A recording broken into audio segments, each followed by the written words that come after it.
السلام عليكم واهلا بيكم في فيديو جديد. انا وليد زايد، وفي فيديو النهارده ان شاء الله هعمل لك مقارنه ما بين انواع الهاردات المختلفه، وايه اللي بيفرق الهاردات عن بعضها، وايه اللي بيميز الهاردات عن بعضها. اهم حاجه في بدايه الفيديو، لو انت مش مشترك معانا يا ريت تنزل تشترك معانا وتفعل الجرس عشان يوصلك الفيديوهات اللي جايه، وتضغط لنا لايك عشان الفيديو ينتشر، ويا ريت لو تشير الفيديو عشان الكل يستفيد. اول نوع معانا النهارده في الهاردات هو الهارد ديسك الميكانيكي العادي، اللي هو ما بيخلاش منه الكيسات كلها، كلنا شغالين بيه، كلنا موجود في كيساتنا، موجود اساسي في الكيسه. الهارد هنا الميكانيكي العادي بيجي بمقاسين.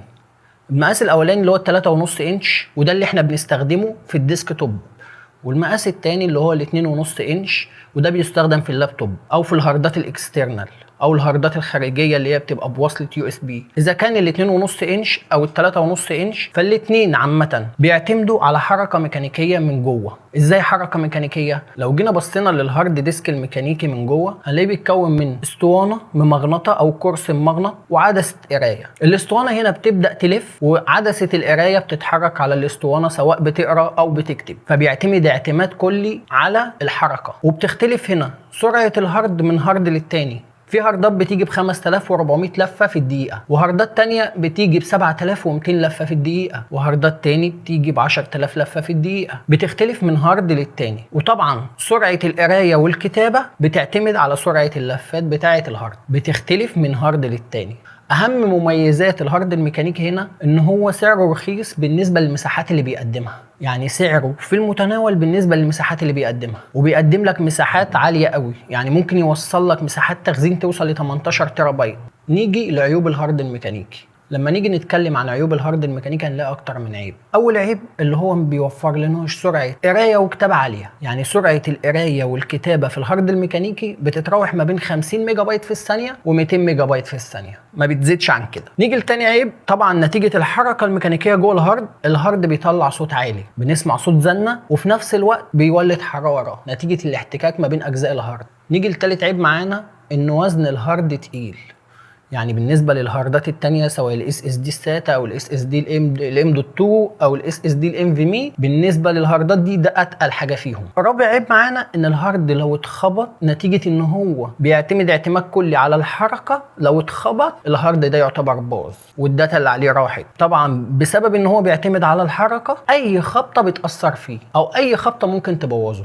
نيجي لتاني نوع معانا وهو الاس اس دي، والاس اس دي هنا ليه اكتر من شكل او اكتر من نوع. اول حاجه معانا النهارده الاس اس دي الساتا، وهو بيركب عن طريق كابلات الساتا زيه زي الهارد ديسك العادي، بس هنا في فرق كبير جدا ما بين الاس اس دي الساتا وما بين الهارد ديسك العادي، فرق شاسع. الاس اس دي الساتا هنا ما بيعتمدش اي اعتماد على حركه. ازاي؟ لو جينا بصينا للاس اس دي من جوه هنلاقيه بيتكون من قطع شبات صغيره. الشبات دي عباره عن ايه؟ عباره عن ناند فلاش، زي بالظبط اللي بتستخدم في الفلاشات بس على اعلى جوده شويه، وبيجي معاها كنترولر عشان ينظم حركه الملفات من والى الهارد. ومعاهم تالت حاجه اللي هي الكاش، هو بيتكون من التلات حاجات دول، ما بيعتمدش اي اعتماد على حركه ميكانيكيه. نيجي لمميزات الاس اس دي، واول ميزه هتقابلنا في الاس اس دي سرعه نقل الملفات فيه ممكن توصل ل 600 ميجا بايت في الثانيه. تاني ميزه في الاس اس دي ان هو ما بيطلعش اي صوت، طبعا لان هو ما فيش اي حركه ميكانيكيه جواه، فما تلاقيلوش صوت، وفي نفس الوقت ما بينتجش عنها حراره، ما بيسخنش. تالت ميزه في الاس اس دي ان هو ممكن يستحمل الصدمات عن الهارد ديسك الميكانيكي، بيستحمل اكتر بكتير من الهارد ديسك العادي. الهارد ديسك العادي لو خبطته خبطه خلاص انساه، ده لو اتخبط عادي مجرالوش حاجه. من مميزات الاس اس دي برضو ان هو ما بيستهلكش طاقه زي الهارد ديسك الميكانيكي، دي برضو من ضمن المميزات الاس اس دي. ايه عيوب الاس اس دي بقى؟ من اكتر العيوب اللي بتقابلنا في الاس اس دي هي مشكله السعر، لان هو بيبقى اغلى بكتير من الهارد ديسك الميكانيكي العادي، وهي دي المشكله الوحيده في الاس اس دي سواء الساتا او الام دوت 2 او الام في مي.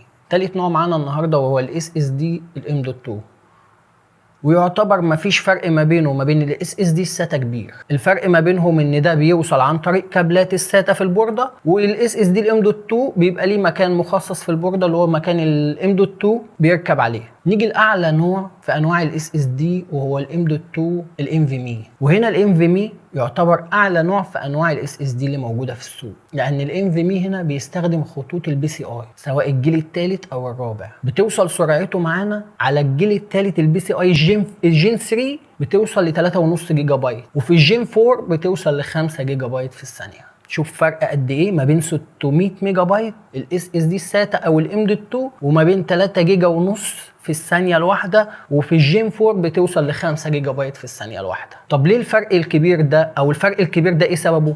الفرق الكبير ده ان الانفيمي بيستخدم هنا خطوط البي سي اي على عكس الاس اس دي الساتا او الاس اس دي الام دوت 2 بيستخدم خطوط الساتا.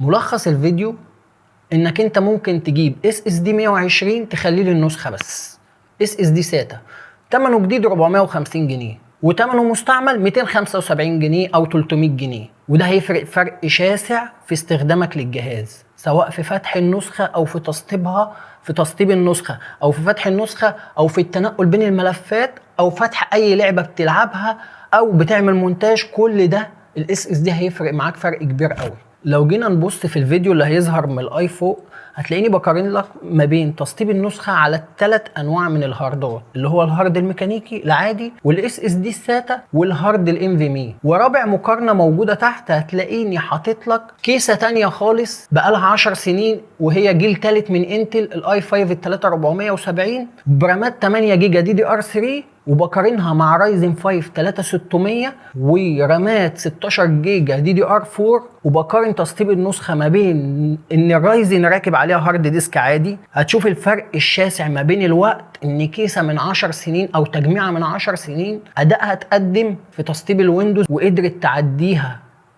هيبقى نفس الفرق في فتح الملفات او في فتح نسخه الويندوز وفي التنقل بين الملفات من جوه، نفس الفرق ده هيبقى موجود. انا قصدي بالمقارنه دي ايه؟ انت هتقولي مفيش وجه مقارنه ما بين الرايزن 5 ال 3600 واي 5 جيل ثالث. انا ما بقارنش بروسيسور ببعض، انا بوريك الهارد ديسك ممكن يوصل الكيسه بتاعتك لايه. الهارد ديسك العادي لما تسطب عليه نسخه ويندوز وتشتغل بتجميع مصروف عليها كتير هتلاقيها رجع ادائها 10 سنين لورا، مش هتحس باداء التجميع. فانت لو حطيت 400 جنيه او 450 جنيه وانت بتجمع حطيتهم في دماغك انك تجيب اس اس دي حتى ساتا، مش لازم ام دوت 2 او انفيمي، هتلاقيه فرق معاك فرق كبير قوي. هتحس فعلا انك انت قاعد على تجميعه سريعه معاك سلسه في التنقل بين الملفات، بيبقى الموضوع سهل جدا او سلس، ما تلاقيهوش بيقعد يحمل، ما تلاقيهوش بيتقل، ما تجيش تخش الويندوز وتلاقيه لسه بيحمل يقعد معاك مثلا دقيقه على بال ما يخش. لا، الاس اس دي بالظبط 12 ثانيه.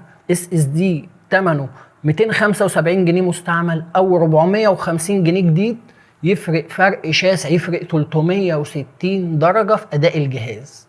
لو انت مش قادر تجيب الانفيمي او مش قادر تجيب الاس اس دي جديد ممكن تجيبه مستعمل، بس يفرق معاك 360 درجه. وبكده نكون وصلنا لاخر الفيديو، واتمنى ان اكون فدتكم النهارده. ويا ريت لو استفدتوا ما تنسوش تدعمونا باللايك وتشيروا الفيديو وتشتركوا معنا في القناه. كان معاكم وليد زايد، مع السلامه.